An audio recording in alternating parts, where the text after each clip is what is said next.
සියලු දෙනාටම සුබ දවසක්. ඔයාලා වදක් පිළිගන්නවා DBMS question series එකේ දෙවෙනි වීඩියෝ එකට. ඉතින් අපිට අද හම්බෙලා තියෙන ප්‍රශ්නේ තමයි මෙන්න මේ සදුන් ප්‍රොඩක්ෂන්ස් කියලා කම්පැනි එකක් විසින් එයාලගේ data computer software එකට add කරන්න තීරණය කරලා තියෙනවා. ඉතින් අපිට අද කරන්න තියෙන්නේ ඒ සිද්ධිය සම්බන්ධයෙන් මෙන්න මේ ප්‍රශ්න තුනට උත්තර සපයන්න. හරි, ඉතින් සුපුරුදු පරිදි අපිට පළවෙනි ප්‍රශ්نين කියලා තියෙනවා සදුන් ප්‍රොඩක්ෂන් DB කියලා ඩේටාබේස් එකක් හදාගන්න කියලා. අපි බලමු දැන් කොහොමද ඒක හදාගන්නේ කියලා. මම මෙන්න මේ විදිහට ඒක හදාගන්නවා. create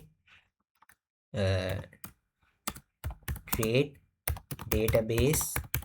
ඊට පස්සේ මම database එකේ නම දෙනවා සදුන් production db කියලා. අපි මෙතනින් copy කරගමු ඒක. සදුන් production db කියලා අපි මෙතනට ඒක දෙනවා. ඉතින්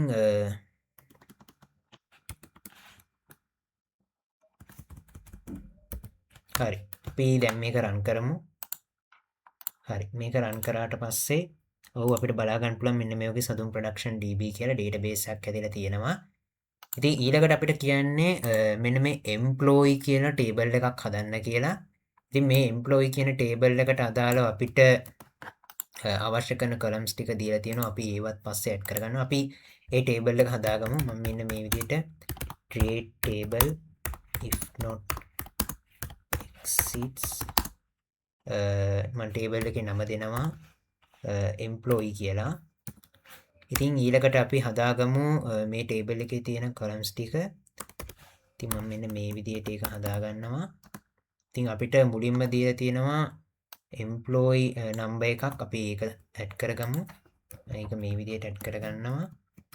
ඊට පස්සේ මේක වාචා කියලා තමයි මේකේ වාචා කියලා තමයි අපිට දීලා තියෙන්නේ data type එක. අපි ඒක ඇඩ් කරගමු. ඒ වගේම අපිට මෙතනදී length එක විදිහට 10ක් තමයි දීලා තියෙන්නේ. අපි ඒකත් ඇඩ් කරගමු. හරි. ඉතින් ඒ වගේ අපිට columns බලා ගන්න පුළුවන් මෙතන 5ක් තියෙනවා. අපි 5ම මේකට ඇඩ් කරගමු. හරි. ඒකත් එක්ක අපි දැන් මේකට primary key එකක් ඇඩ් කරගන්නවා.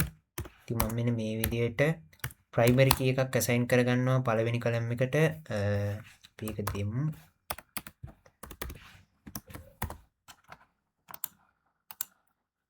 ඉතින් අපි දැන් මේක රන් කරලා බලමු මේක වැඩ කරනවද කියලා. ඔව් අපිට බලා ගන්න පුළුවන්. ඔව් අපිට employee කියලා table එකක් හැදිලා තියෙනවා. මෙන්න මේ විදිහට බලා ගන්න පුළුවන්. මම ඔයාලට table එක පෙන්නුවොත්. ඔව් ඔයාලට බලා ගන්න පුළුවන් employee කියන අපි හදාගත්ත table එක මෙතන තියෙනවා. ඉතින් අපි දැන් බලමු මේකේ කියනවා තුන්වෙනි ප්‍රශ්නේ විදිහට අපිට product කියලා table එකක් හදන්න කියලා. අපි එනම් මේ කේර එකම අප්ඩේට් කරගමු. නැත්නම් අපි අලුත් කේර එකක් හදමු. මම කලින් වගේම create table ඊට පස්සේ if not exceeds මම table එකේ නම දෙනවා product කියලා. ඊට පස්සේ අපි මේකට ඕන කරන column ටික දාගමු. මෙතනදී අපිට පළවෙනි එක දීලා තියෙනවා product ID කියලා. අපි ඒක ඉස්සෙල්ලා ලියා ගන්නවා product ID කියලා.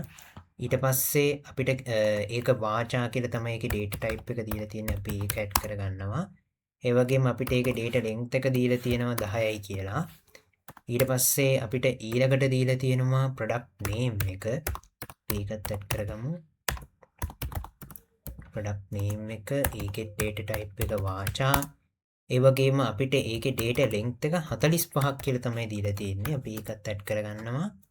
ඒ වගේම ඊළඟට අපිට brand එක දීලා තියෙනවා. අපි brand එකත් මේ විදිහට add කරගන්නවා. ඒකත් වාචා කියලා තමයි දීලා තියෙන්නේ.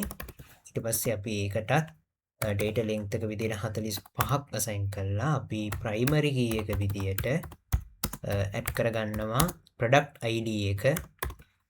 මම මෙන්න මේ විදිහට ඒකත් add කරගන්නවා. හරි, අපි මේක run කරලා බලමු. අපි මේක refresh කරොත් ඔයාලට බලා ගන්න පුළුවන් product කියලා table එකක් තියෙනවා. අපේ product කියන table එක ඔයාලට මෙතන බලා ගන්න පුළුවන්. හරි.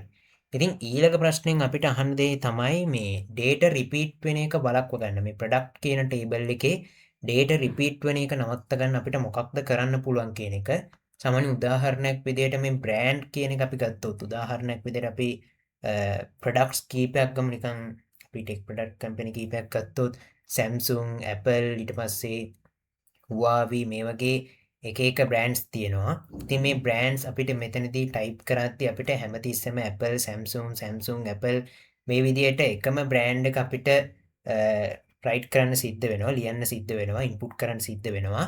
ඉතින් ඒක වළක්වා ගන්න අපිට පුළුවන් බ්‍රෑන්ඩ් කියලා වෙනම ටේබල් එකක් හදන්න. බ්‍රෑන්ඩ් කියලා වෙනම ටේබල් එකක් හදලා අපිට පුළුවන් බ්‍රෑන්ඩ් කියන ටේබල් එකයි අපි හදාගත්ත මේ ප්‍රොඩක්ට් කියන ටේබල් එකයි අතර රිලේෂන් එකක් හදන්න. ඊට පස්සේ අපිට ඩේට රිපීට් වෙන එක යම්තාක් දුරකට වළක්වාගත හැකි. ඉතින් ඒක තමයි මම මෙතන සොලියුෂන් එක විදියට දෙන්නේ ඩේට රිපීට් වෙන එක වළක්වා ගන්න.